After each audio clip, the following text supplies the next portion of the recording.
जी नाज़रीन, इक़्तिसादी ताउन तंजीम का 15वां सरबराह इजलास तुर्कमानिस्तान के दारुल-हुकूमत अशकाबाद में जारी है। सदर ममलकत डॉक्टर आरिफ अलवी खिताब करें, आपको ले चलेंगे।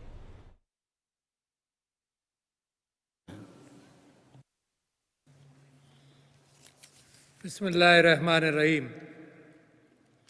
His Excellency, my brother Qurban Ali Berdi Mohammadov, President of Turkmenistan, distinguished brothers and heads of states, the Secretary General of ECO, His Excellency Ambassador Khosrow Naziri, Excellencies and guests, Assalamu alaikum. Let me begin by congratulating my friend, President Berdi Mohammadov, for assuming chairmanship of the 15th ECO Summit and for his excellent speech and laying down the direction for the future of ECO. I am sure that under your wise guidance and leadership, you will be able to successfully realize the objectives of this ECO organization as an organization and of the summit. I also thank my brother, President Recep Tayyip Erdogan, for successfully organizing all events of the 14th summit during challenging times of the COVID-19 pandemic. Mr. Chairman, throughout history, trade and economic exchanges and interaction have propelled production, growth, and prosperity. This historical process of economic integration continues to accelerate in the new times, especially with the advent of the digital age. To stay competitive, national and regional economies will have to move towards greater physical and virtual integration. Such integration is an economic imperative for the eco-region, and the theme you have chosen for this summit, Into the Future Together, is thus most apt and timely. The eco-region has all the elements needed for economic integration and rapid economic growth.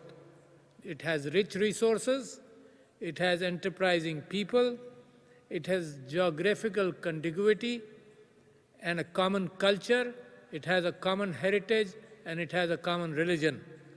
Yet, for historical reasons, the ECO is among the least integrated regions in terms of trade, investment, finance, infrastructure, regional value chains, labor mobility, and social integration. So therefore, we have our work cut out. We need to do a lot. The intra-regional trade among ECO members is only 8% of their total trade.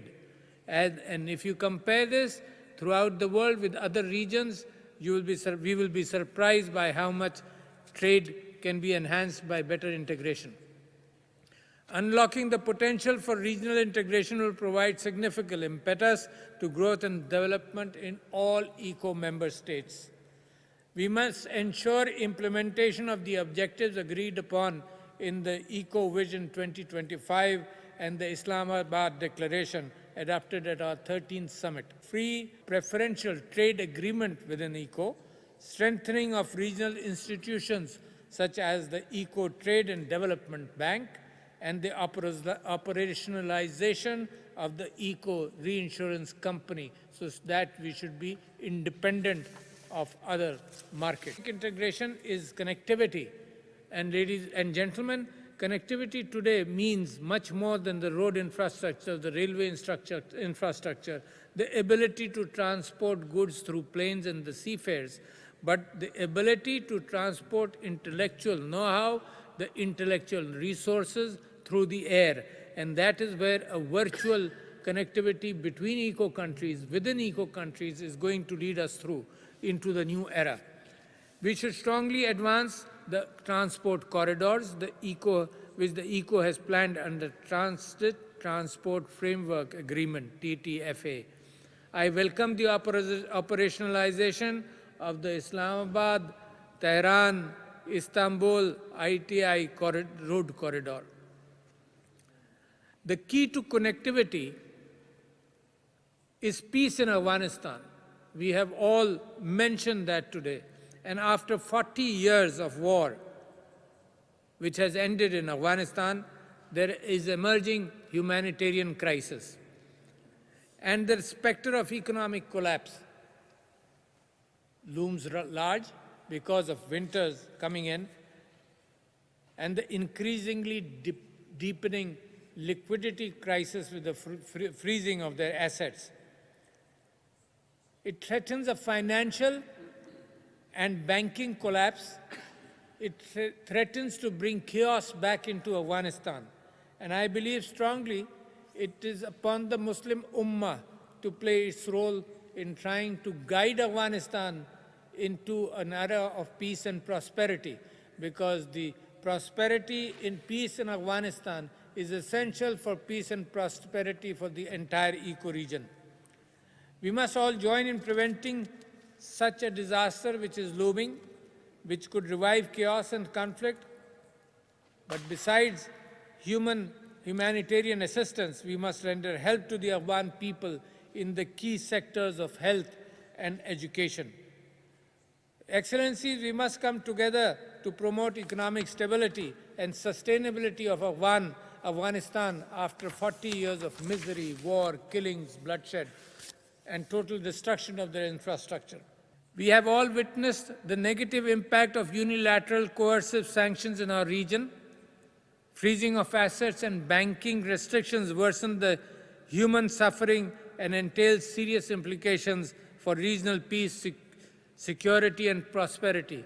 And who doesn't know better than the region, our brothers Iran and what happened in Iraq. So therefore, restoration of peace and stability in Afghanistan will also enable the early implementation of our agreed infrastructure and integration projects. The Tapi gas pipeline, the Kasa 1000 electricity grid, and Tajikistan and Kyrgyzstan to Pakistan, the electricity grid will serve, and construction of the Uzbekistan-Pakistan railway line. There is a danger, if there is reduction in peace, there is a danger of refugees, and that brings me to a point which is very important and I wanted to state at this forum, that when I look at the contribution of the Muslim countries in welcoming refugees in misery, Pakistan has done an outstanding job. We hosted 3.5 to 4 million refugees in their difficult times. Turkey is doing the same in these days. And I am surprised that those who sermonize us, who give us lessons on humanity, the West, when refugees go to the West, try to enter the West, they are allowed to drown, but they are not salvaged. So therefore, Excellencies, I am very proud of the fact that our Islamic teachings and our history gives us the lesson and shows us in the world that we are the people who can bring morality, principles of ethics into international cooperation rather than vested interest, rather than pure exploitation and total disregard of humanity. So therefore, it is upon the Muslim Ummah to bring about a change in international considerations and understandings. The restoration of peace and stability in Afghanistan will also enable the early implementation of all these projects. Mr. Chairman, all eco-economies have suffered severely due to the COVID-19 pandemic. Some eco-members have suffered disproportionately with double-digit economic contraction, but Pakistan has been, by Allah's grace, relatively fortunate. Our strategy of smart lockdowns, our strategy of compassion, disbursing billions of rupees into the economy to the poor has done wonders. The COVID-related breakdown of supply chains has disrupted international trade and has triggered a global rise in inflation. Many of our countries are also suffering from inflation, which is up to 40% in some of the countries. Our consumers have had to face higher prices. Our government is providing massive targeted approach helped to the poor to cushion the impact of inflation. But in part, the global inflation and in prices has been generated by the $27 trillion pumped in as a fiscal stimulus by the rich countries to revive their economies. Unfortunately, the developing countries have not been able to secure even a fraction of the $4.3 trillion they need to recover from the COVID crisis. The ECO should join other developing countries in promoting a common development agenda to return to the path of sustained and sustainable growth. As the next chair of the Group of 77 and China, Pakistan will propose such a development agenda, including 4 very important points which have exploited this world for the past century. Number 1 is a total new restructuring, redistribution of $650 billion new SDRs to developing countries. $650 billion redistribution and restructuring of SDRs. Large concessional financing, mobilization of the $100 billion in annual climate finance by the developed countries, which are mostly responsible for the global warming, but we are supposed to bear the burden. So therefore, money to the tune of $100 billion must flow towards our countries.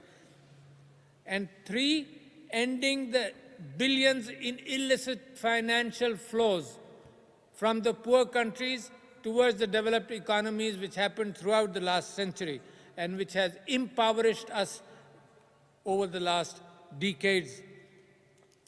And we also insist that we should get return of our stolen assets. An equitable trading system and a fair international tax regime is essential.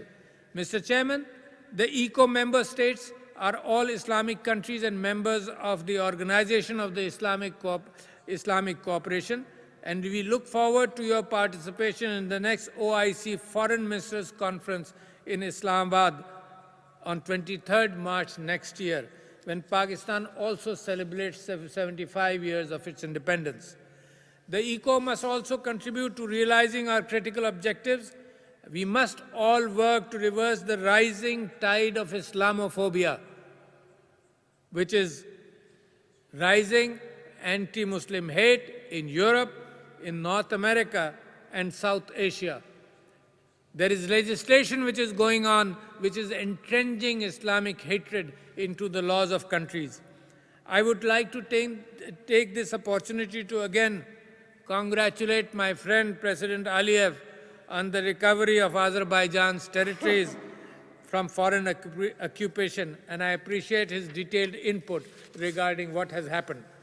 Pakistan continues to rely on fraternal, eco, and Islamic countries to support the exercise of the right to self-determination of the people of Jammu and Kashmir. They are in misery. They are reeling under India's illegal occupation and focusing, which is unspeakable oppression. I have read the Ashgabat Consensus for Action, which will come up for adoption, and I congratulate the drafting of that, and I wish all success to Turkmenistan's chairmanship of the ECO this year. Pakistan looks forward equally to Uzbekistan as the next ECO chair. We are confident that under Uzbekistan's stewardship, ECO will continue its progress and emerge as a vital economic and political entity in the heart of Asia. And in the end, I must thank you, Your Excellency, the President of Turkmenistan, for the excellent hospitality we have received. Thank you, ladies and gentlemen. इक्तसादी ताउन तंजीम का 15वां सरबराह इजलास Turkmenistan के दारुल हुकूमत Ashgabat में जारी है। सदर doctor Arif Alvi इजलास से खिताब कर रहे थे। उनका कहना था कि इजलास के कामयाब इनेकाद पर सबको मुबारकबाद पेश करता हूँ। अफगानिस्तान में अमन का क़याम बहुत ज़रूरी है। अफगानिस्तान की बेहतरी के लिए उम्मत मुस्लिमा को काम करने की ज़रूरत है।